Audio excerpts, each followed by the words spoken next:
Hello friends, welcome to Mission I. So in this video, you will get the current affairs. आपको current affairs previous year question paper के आपको देखिए एक current affairs कैसे पढ़ना है, that is the main thing. क्योंकि UPSC is also known as the unpredictable service commission, कब क्या पूछे पता नहीं. तो ऐसे में आपकी स्ट्रैटेजी क्या होना चाहिए, कैसे करंट अफेयर्स पढ़ा जाए और even examination day final day आपको कैसे क्वेश्चन छुड़ाना है, इस वीडियो को पूरा देखिए, इसमें मैं आपके साथ शेयर करूँगा. So let's take the first question. R2 code of practices constitute a tool available for promoting the adoption of. अब देखिए UPSC doesn't check the knowledge. आपको पता है कि एग्जामिनेशन डे में क्या पूछेगा यूपीएससी 2022 में, पता नहीं. तो आपको क्या स्ट्रैटेजी आपको उस वक्त, क्योंकि UPSC is all about checking your decision making process as well as आपका लॉजिकल थिंकिंग चेक कर रहा है. तो आपको डिकोड करना है हर क्वेश्चन को, डिमांड ऑफ द क्वेश्चन समझना है. R2 code, R stand for the reuse और रिसाइकल समथिंग. तो देखिए environmentally responsible practice in electronic recycling industry, ये जो पहला स्टेटमेंट है सबसे ज़्यादा मैच खा रहा है. तो पहला option A is correct. Okay, next question, blue carbon. अब ब्लू कार्बन जो एस्पिरेंट 18 घंटा स्टडी किया होगा वो परेशान होगा, यार क्या हो सकता है, कार्बन प्रेजेंट इन एटमॉस्फेयर है कि carbon contain in petroleum and natural gas है. तो blue stand for the natural ocean and coastal ecosystem. जो carbon captured by the ocean and coastal ecosystem, जो कि ऑलरेडी लक्ष्मी अपने शंकर आयस में मेंशन है. ठीक है, कार्बन सिक्वेस्ट्रेशन के जरिए एक प्रोसेस है जिसके ज़रिए कार्बन डाइऑक्साइड जो एटमॉस्फेयर में है उस समुंदर में और ऐसे जैसे स्पेशली कार्बन सिक्वेस्ट्रेशन का बेस्ट सोर्स है आफ्फॉरेस्टेशन, जंगलात में एब्सॉर्ब होता है.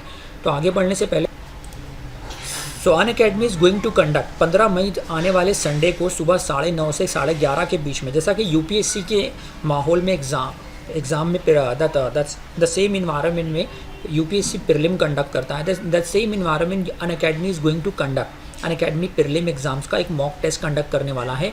सेम टाइम रहेगा जो कि यूपीएससी प्रीलिम का है. ठीक है, लेकिन डेट बस बदल गई है. आपका एक्चुअल एग्ज़ाम 5 जून को होने वाला है, ये 15 मई को ऑलमोस्ट 3 हफ्ते पहले आपके प्रैक्टिस के लिए कंडक्ट कर रहा है Unacademy all India prelim mock test, जो कि बड़े बड़े शहरों में होने वाला है, प्रयागराज, जयपुर, पटना, हैदराबाद, दिल्ली, बेंगलोर, लखनऊ, चेन्नई, कोलकाता एंड भोपाल में.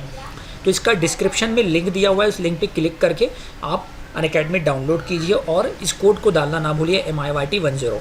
इसके तहत आप फ्री में इनरोलमेंट मिलेगा और आपको इस टेस्ट सीरीज़ में पार्टिसिपेट करने का मौका मिलेगा. It's a golden opportunity for you कि आप इन शहरों में अगर रहते हो या आसपास रहते हो, कि टोटल 11 सिटीज़ में कंडक्ट करने वाला है. ये ऑफलाइन टेस्ट है, तो इससे फ़ायदा आपको उठाना चाहिए.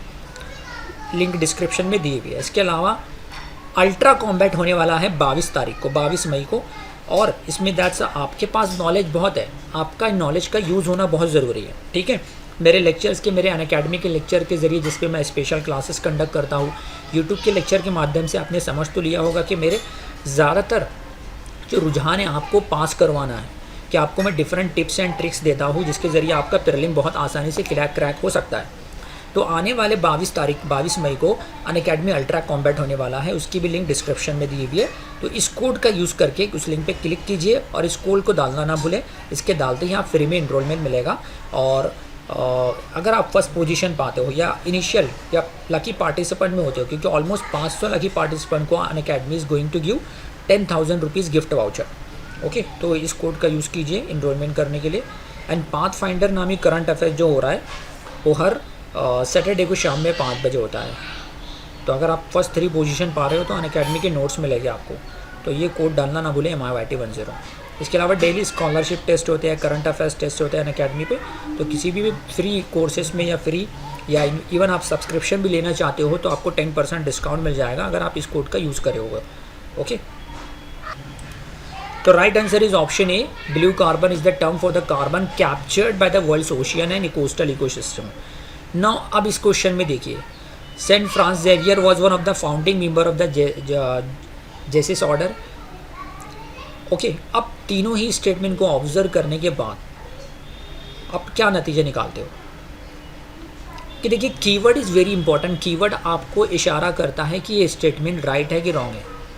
ठीक है, अब सेकंड स्टेटमेंट देखो, saint Francis Xavier died in a Goa and church is dedicated to him. The word dedicated is a very extreme in terminology. Okay, so option 2 को, statement 2 को आप wrong करो, you will get the option C will be the right one. Okay, in this way आप देखो ये ज़्यादातर cases में अगर कोई ऑर्गेनाइजेशन है, कोई इनिशिएटिव है, like 21 February is declare to be the international mother language day, ठीक है, अंतर्राष्ट्रीय भाषा दिवस मनाया जाता है बाय यूनिसेफ। देखिए यूनिसेफ का काम क्या है, United nation international children emergency fund, ये बच्चों के हेल्थ के लिए, एजुकेशन के लिए इमरजेंसी फंड हो सकता है, लेकिन इसका काम language belongs to the cultural thing ना।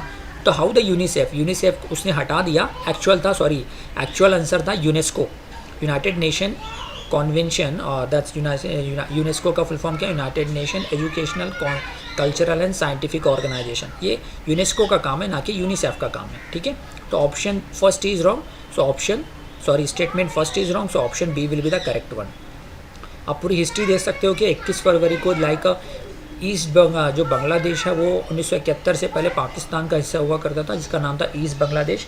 उसके बाद उसका बाइफर्केशन हुआ, डिवाइड हुआ, और Bangla people because of the वहाँ के लोग बांग्ला, जिनकी भाषा थी बंगाली थी। तो इसलिए 21 फरवरी को यूनेस्को ने अनाउंस किया कि 21 फरवरी would be observe as a international mother language day. Next question, with reference to the recent development regarding the recombinant vector vaccine. तो अब ये क्या है, genetic engineering is applied in the development of this vaccine, bacteria and viruses are use as a vectors. तो अब इस question के माध्यम से मैं आपको गाइड करूँ कि पॉजिटिविटी को यूपीएससी लाइक करता है। तो यहाँ पे दोनों ही स्टेटमेंट में ऐसे कोई निगेटिव स्टेटमेंट यूज़ नहीं है, निगेटिव कीवर्ड्स यूज़ नहीं हुई है, तो दोनों ही स्टेटमेंट राइट है, option C will be the correct one.